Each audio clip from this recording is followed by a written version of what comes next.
여호수아서 24장 14절에서 25절까지 말씀입니다. 그러므로 이제는 야훼를 경외하며 온전함과 진실함으로 그를 섬기라.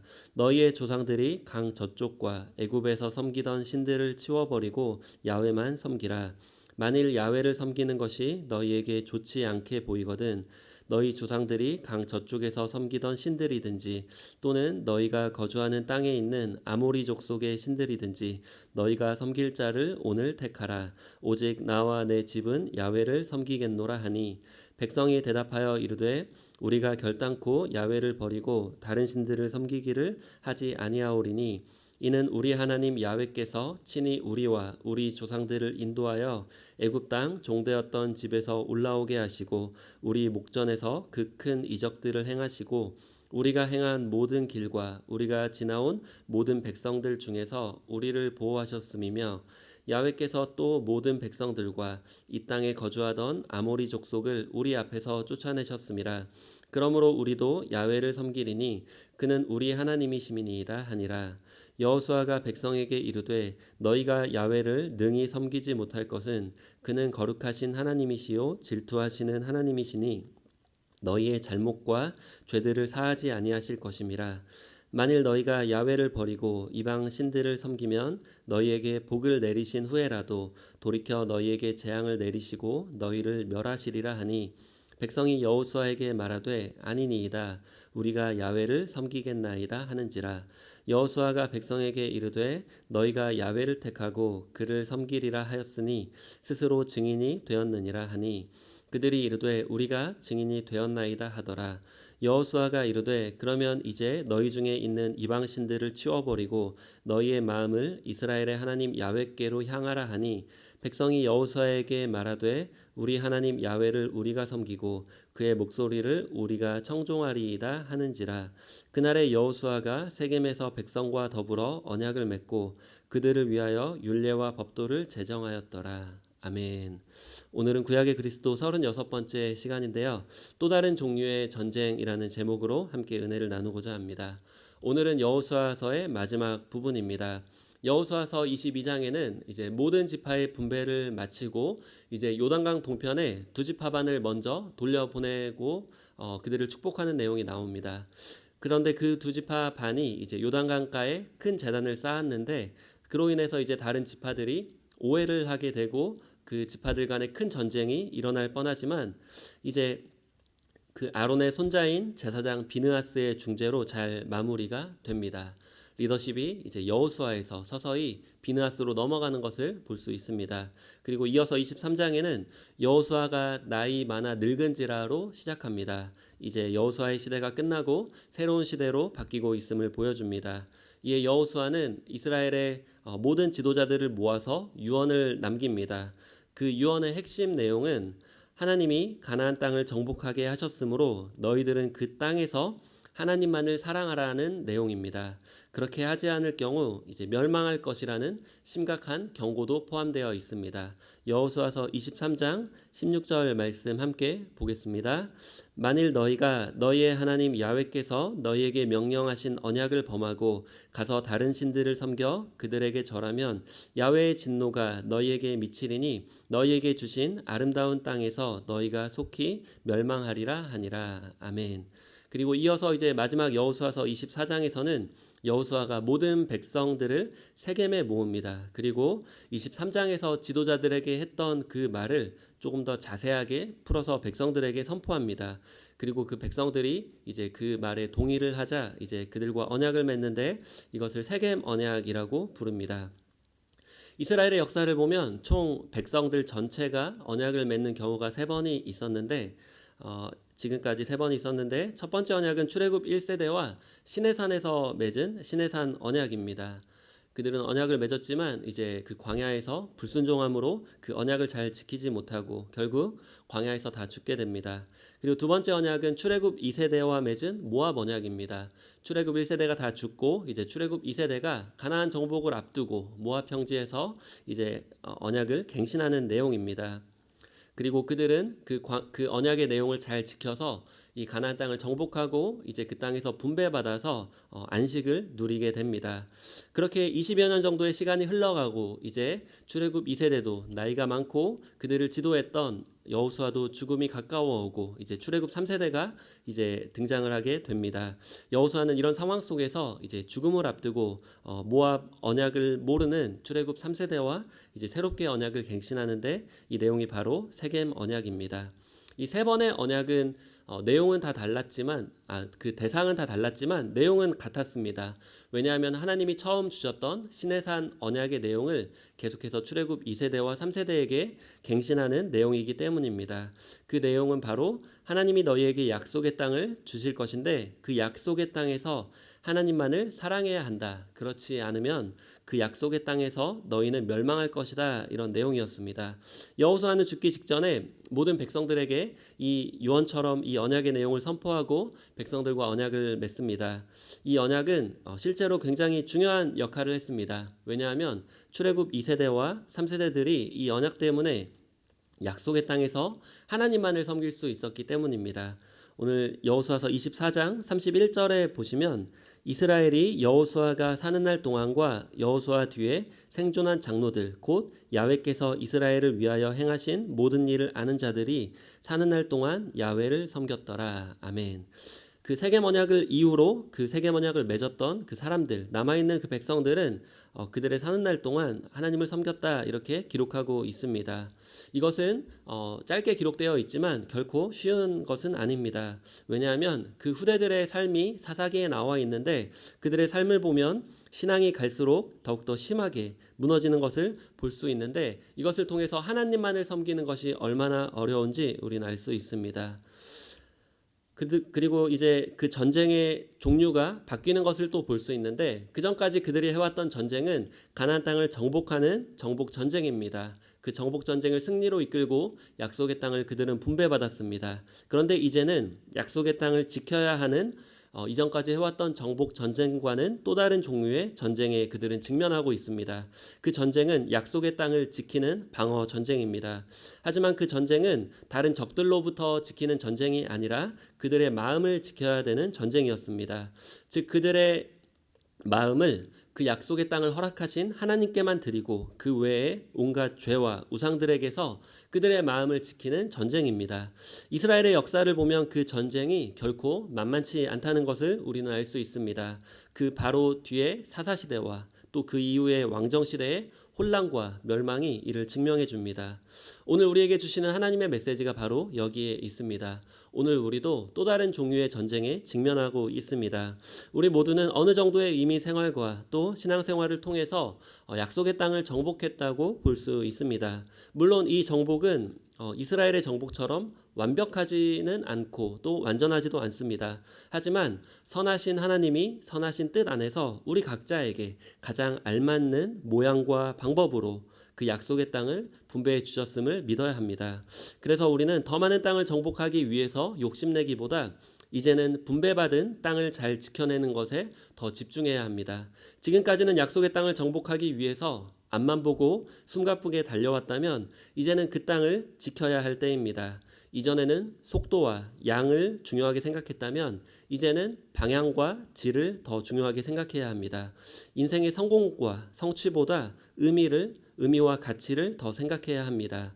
더 많이 쌓는 것보다 잘 마무리하는 것에 초점을 맞춰야 합니다. 그렇게 할 때 우리는 약속의 땅에서 우리 자신도 지킬 수 있고 우리의 가족도 후손들도 잘 지켜나갈 수 있습니다. 이것이 바로 또 다른 종류의 전쟁에서 승리하는 비결입니다. 그 비결을 오늘 본문에서 더 자세히 살펴볼 수 있는데 여호수아는 자신의 죽음이 가까워 오는 것을 직감했지만 그들의 그 여호수아의 마음속에는 백성들이 걸렸습니다.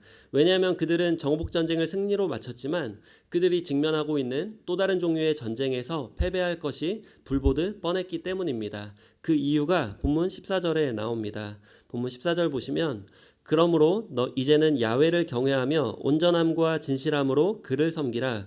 너희의 조상들이 강 저쪽과 애굽에서 섬기던 신들을 치워버리고 야훼만 섬기라. 하나님 앞에 모여있던 그 여호수아 앞에 모여있던 백성들은 광야에서 태어나서 자라고 그 광야의 기적을 경험하고 또 그 가나안 땅의 정복 전쟁에서 하나님의 역사를 보고 또 그 출애굽 2세대뿐만 아니라 그 출애굽 2세대에게서 직접 그 기적을 들었던 또 보았던 출애굽 3세대가 모여 있습니다. 그런데 조금 전에 읽었던 말씀에서 보면 그들은 아직도 우상을 다 버리지 못했던 것을 알 수 있습니다. 여호수아는 그들이 하나님 앞에서 그들의 마음을 지키지 못하고 있기 때문에 그들이 가지고 있던 약속의 땅도 지키지 못할 것을 알았습니다. 우리는 이를 통해 이 우상의 유혹이 얼마나 치명적인지, 그리고 또 다른 종류의 전쟁에서 승리하는 것이 얼마나 힘든 것인지 알 수 있습니다. 우리도 정복 전쟁을 마치고 약속의 땅에서 이제 어느 정도의 안식을 누리고 있습니다. 하지만 이것은 또 다른 종류의 전쟁에 직면하고 있습니다. 예전에는 외부의 적들과 피 튀기는 싸움이었다면 이제는 내부의 이 내 마음과 싸우는 것이고, 그 마음을 공격하는 사탄과 이 악령들과의 싸움입니다. 무엇보다 우리의 마음을 돌아보며 아직도 버리지 못한 우상들이 우리 안에 있는지 돌아봐야 됩니다. 왜냐하면 여기에 그 종류의 승패가, 그 전쟁의 승패가 달려있기 때문입니다. 여호수아는 그들에게 우상이든 하나님이든 둘 중 하나만 선택하라고 촉구합니다. 본문 15절 보시면, 만일 야훼를 섬기는 것이 너희에게 좋지 않게 보이거든 너희 조상들이 강 저쪽에서 섬기던 신들이든지 또는 너희가 거주하는 땅에 있는 아모리 족속의 신들이든지 너희가 섬길 자를 오늘 택하라. 오직 나와 내 집은 야훼를 섬기겠노라 하니. 여호수아의 말을 쉽게 풀어보면 이렇게 우리가 말할 수 있는데, 우상을 선택해서 약속의 땅에서 멸망하든지 아니면 하나님만을 섬겨서 약속의 땅에서 살아남든지 선택하라. 그 둘 중에 하나밖에 너에게 주어진 선택은 없다. 나와 내 가족은 하나님만을 섬겨서 약속의 땅에서 살아남겠다. 그 하나님의 복을 간직하겠다. 이러한 말이, 이러한 이 내용이 이제 여호수아가 했던 말의 내용입니다. 이에 백성들은 이 여호수아의 말에 이렇게 대답합니다. 본문 16절입니다. 우리 함께 봉독하겠습니다. 백성이 대답하여 이르되 우리가 결단코 야훼를 버리고 다른 신들을 섬기기를 하지 아니하오리니. 백성들은 여호수아의 촉구에 이제 하나님을 섬기겠다라고 또 다른 신들을 섬기지 않겠다라는 그러한 약속을 말합니다. 그런데 여기서 중요한 것은 그 이후에 이어지는 그 백성들이 말했던 그 다른 신들을 섬기지 않겠다는 그 이유입니다.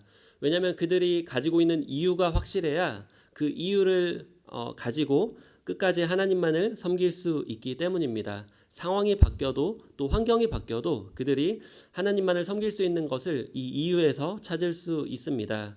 이 이유는 사실 여호수아가 백성들을 부르고 이 말을 하기 전까지의 했던 말에서 찾을 수 있는데, 그 내용은 이제 하나님이 아브라함을 선택하셨고 또 그 민족을 강성하게 하셨고 또 많게 하셨고, 그리고 애굽에서 나오게 하셨고 또 가나안 족속을 물리치고 약속의 땅을 정복하게 하셨다. 그러니 너희는 하나님을 섬길지 우상을 섬길지 선택하라. 이게 앞에 전반부의 24장의 내용입니다. 그 말은 우리가 여기 이 여호수아 했던 말을 보면 하나님만을 섬기는 이유를 우리는 첫 번째로 과거에서 찾을 수가 있습니다. 현재의 싸움에 이 승리하기 위해서는 과거가 필요합니다. 첫 번째로 과거를 회상하며 현재에 만족해야 합니다. 여호수아서 24장 17절 18절에 보시면, 이는 우리 하나님 야훼께서 친히 우리와 우리 조상들을 인도하여 애굽 땅 종되었던 집에서 올라오게 하시고 우리 목전에서 그 큰 이적들을 행하시고 우리가 행한 모든 길과 우리가 지나온 모든 백성들 중에서 우리를 보호하셨음이며, 야훼께서 또 모든 백성들과 이 땅에 거주하던 아모리 족속을 우리 앞에서 쫓아내셨음이라. 그러므로 우리도 야훼를 섬기리니 그는 우리 하나님이시니이다 하니라. 아멘. 이스라엘 백성들이 하나님만을 섬기겠다고 말했던 그 이유를 과거에서 찾고 있는데, 이것은 여호수아가 백성들에게 설명했던 과거에 역사하셨던 하나님을 동일하게 인용하고 있는 것을 알 수 있습니다. 즉 하나님 안에서 이 은혜를 발견하는 사람은 하나님께 감사할 수 있습니다. 하나님께 감사하는 사람은 하나님 안에서 만족할 수 있습니다. 반대로 하나님 안에서 은혜를 발견하지 못하면 하나님께 감사할 수 없게 됩니다. 또 감사하지 못하면 만족도 없게 되고, 그러면 이제 불평과 불만이 나옵니다. 나만 못 받았고 나만 억울하고 또 나는 부족하다라는 생각 때문에 하나님 안에서 찾으려는 것이 아니라 이제는 세상에서 만족하려 합니다. 세상에서 이것저것을 찾으려 하고 결국은 하나님만을 섬길 수 없게 됩니다. 결국 하나님만을 섬기는 것은 우리가 우리의 과거를 돌아볼 때 가능한데, 그 과거를 돌아보고 하나님의 은혜를 발견하고 그 하나님께 감사하고 또 현재를 만족하는 것에서 우리는 그 현재에 주어진 또 다른 종류의 전쟁에서 승리할 수가 있습니다. 이 백성들의 대답을 들은 여호수아는 백성들의 대답이 뭔가 못마땅했는지 또 부족하다고 생각했는지 이제 그렇게 말해도 너희는 하나님만을 섬길 수 없다라고 말합니다. 본문 19절에 보시면 여호수아가 백성에게 이르되 너희가 야훼를 능히 섬기지 못할 것은 그는 거룩하신 하나님이시요 질투하시는 하나님이시니 너희의 잘못과 죄들을 사하지 아니하실 것임이라. 백성들은 자신이 과거에 받았던 은혜를 기억하며 우리는 그 하나님께 감사하고 있고 현재에 만족하고 있고 하나님만을 섬기겠습니다라고 외쳤지만 여호수아는 그걸로 부족하다라는 말을 합니다. 왜냐하면 과거에 받았던 은혜만을 가지고는 현재에 닥친 유혹과 시험을 이겨낼 수 없기 때문입니다. 실제로 이스라엘 백성들은 그랬습니다. 현재를 승리하려면 미래도 필요합니다. 그래서 두 번째로 미래를 상상하며 현재를 결단해야 합니다. 하나님은 은혜의 하나님이시기도 하지만 거룩하신 하나님이시고 질투하시는 하나님이십니다. 우리의 죄에 대해서 심판하시는 하나님이십니다. 물론 하나님의 은혜로 약속의 땅을 하나님의 은혜로 우리를 선택하시고 약속의 땅을 정복하고 그 땅에서 살게 하셨지만 그 은혜를 잊고 또다시 죄를 짓고 우상을 따른다면 하나님은 우리를 심판하시며 그 땅에서조차도 우리를 멸망하실 수 있는 분이란 것을 그 여호수아는 백성들에게 말하고 있는 것입니다. 즉 하나님을 경외하는 사람만이 우상을 버릴 수 있고 결정적인 순간에 하나님을 선택할 수 있습니다. 그리고 여호수아는 또 이렇게 말합니다. 너희는 은혜의 하나님만 알아서는 안 되고 심판하시는 하나님도 알아야 된다. 즉 하나님의 은혜를 또 하나님의 사랑만을 알면 안 되고 하나님을 경외해야 된다라고 말하는 것이 이제 본문 20절입니다. 20절에 보시면 만일 너희가 야훼를 버리고 이방신들을 섬기면 너희에게 복을 내리신 후에라도 돌이켜 너희에게 재앙을 내리시고 너희를 멸하시리라 하니. 이에 백성들이 이제 이렇게 대답하는데 21절에 보시면 우리 함께 봉독하겠습니다. 백성이 여호수아에게 말하되 아니니이다 우리가 야훼를 섬기겠나이다 하는지라. 백성들이 이렇게 두 번에 걸쳐서 하나님만을 섬기겠다, 그 우상을 버리겠다라는 결단을 하고 나서 이제 언약을 맺는 게 세겜 언약입니다. 우리가 본문을 볼 때 좀 중요한 것은 이미 정복 전쟁은 끝나 있었고 또 가나안 땅에 들어온 지 20년 정도가 지나 있었지만 아직도 그들에게는 그 요단강 동편에 있던 우상들 또 애굽 땅에 있었던 우상들이 그들에게 남아 있던 것을 볼 수 있습니다. 그들이 애굽 땅에서 그들의 조상들은 많은 종살이를 하고 또 그로 인해 많은 고생을 했습니다. 그런데도 그 우상을 아직도 가지고 있었고 또 요단강 동편에서는 그 모압의 술수로 인해서 수많은 사람들이 우상 숭배하다가 하나님의 심판으로 죽게 되었습니다. 그런데도 그들은 그 요단강 동편에서 섬겼던 우상들을 아직도 가지고 있었습니다. 그들은 하나님의 은혜 가운데 정복전쟁을 승리로 마칠 수 있었지만 그들의 마음 가운데는 아직도 우상이 남아 있었습니다. 그것을 기다리시고 인내하셨던 것은 전적인 하나님의 은혜였습니다. 하지만 이제 하나님은 그들의 마음 가운데 있던 우상들을 제거하기를 원하셨고 또 그들에게 직면해 있던 또 다른 종류의 전쟁, 그 약속의 땅에서 살아남고 또 지켜나가고 후대들에게 물려주는 그 전쟁에서 승리하기를 원하셨기 때문에 여호수아를 불러서 그들에게 남아있는 우상들을 정리하고 하나님만을 섬기라는 그러한 결단을 하게 했습니다. 그리고 그 여호수아의 그러한 촉구로 인해서 두 번의 결단을 하고 이제 그들은 언약을 맺게 되는데 결국 그들은 이제 그 여호수아의 촉구로 인해서 또 그들의 결단으로 인해서 그들이 직면했던 또 다른 종류의 전쟁에서 승리할 수 있었습니다. 그래서 그 마지막에 아까 우리 읽었던 여호수아서 24장 31절에 보시면 이스라엘이 여호수아가 사는 날 동안과 여호수아 뒤에 생존한 장로들 곧 야훼께서 이스라엘을 위하여 행하신 모든 일을 아는 자들이 사는 날 동안 야훼를 섬겼더라. 이렇게 여호수아서는 마칩니다. 그런데 그 여호수아서가 이렇게 마치는데 그 뒤에 이제 여호수아가 죽고 나서 이제 또 다른 두 명의 죽음이 짧게 나옵니다. 그 두 명의 죽음은 바로 요셉의 뼈가 세겜에 장사되는 내용이고, 또 여호수아와 함께 활동했던 제사장인 엘르아살도 죽고 이제 그의 아들 비느하스가 장사 지내면서 여호수아가 끝이 납니다. 이 두 가지를 볼 때 어떤 내용을 우리가 알 수 있냐면, 요셉의 이 유언은 창세기 마지막 50장에서 주어졌습니다. 내 해골을 메고 올라가라 라는 그 약속이 이제 여호수아 죽음과 함께 성취되는 것입니다. 여호수아서의 마지막에 성취되는 것이고, 또 그 여호수아가 죽고 또 제사장인 그 엘르아살도 죽고 이제 비느하스가 이제 그 시대를 이어가는 것을 우리가 볼 수 있습니다. 이것을 통해 그 백성들과 또 여호수아 그 지도자들이 직면했던 또 다른 종류의 전쟁에서 그들이 승리하고, 또 그들의 약속의 땅에서 그들도 지켰지만 그들의 후손도 잘 지켰고, 또 아름답게 이 세대 교체가 이루어졌다는 것을 우리가 알 수 있습니다. 이것은 출애굽 2세대와 3세대에게 동시에 주어진 말씀입니다. 어떻게 보면 이 말씀은 우리가 약속의 땅을 정복한 우리 이민 1세대와 또 우리의 자녀들인 이민 2세대, 3세대에게 주어지는 말씀이기도 합니다. 하나님의 은혜로 우리는 부르심을 받았고, 또 이 호주라는 약속의 땅에 잘 정착할 수가 있었습니다. 하지만 이제는 더 많이 정복하는 것에 우리가 초점을 맞추기보다 이 약속의 땅에서 하나님이 주신 은혜를 간직하며 또 그 은혜를 후대들에게 잘 전달하는 또 다른 종류의 전쟁에 우리가 직면하고 있다고 본문은 말씀하고 있습니다. 이 전쟁을 우리가 어떻게 끝내냐에 따라, 우리에게 아직도 남아있는 이 우상을 어떻게 잘 정리하냐에 따라 우리의 미래가 달려있고, 또 우리 후손들의 미래가 달려 있습니다. 약속의 땅을 정복했던 출애굽 2세대에게 우상이 하나도 남아있지 않을 것 같았지만, 하나님이 전쟁에서 함께 싸워주시고 광야에서 먹이시는 그 모든 장면을 목격했지만 그들은 아직도 우상을 가지고 있었습니다. 어쩌면 출애굽 3세대가 그들과 가지고 있었던 그 우상은 출애굽 2세대가 아직도 그 우상을 포기하지 못했기 때문에 출애굽 3세대도 그 우상을 가지고 있었다고 봐도 과언이 아닙니다. 마찬가지로 우리의 자녀들이 믿음이 부족하고 아직도 그들의 마음속에 하나님만을 섬기지 못하고 있고, 그들의 마음속에 세상이라는 거대한 우상이, 그 유혹이 자리 잡고 있다면, 어떻게 보면 그것은 우리의 자녀들의 후손들에게만 있는 것이 아니라 우리에게 있는 것이라는 것을 우리는 다시 한번 기억해야 됩니다. 오늘 여호수아가 촉구했던 그 말을, 여호수아는 예수님을 예표하는데, 예수님이 지금 우리에게도 우상을 섬길지 하나님만을 섬길지 선택하라, 그리고 그 우상을 다 버리고 하나님만을 따르라고 촉구했던 그 말씀이 우리에게 주시는 예수님의 말씀으로 우리가 들어야 됩니다.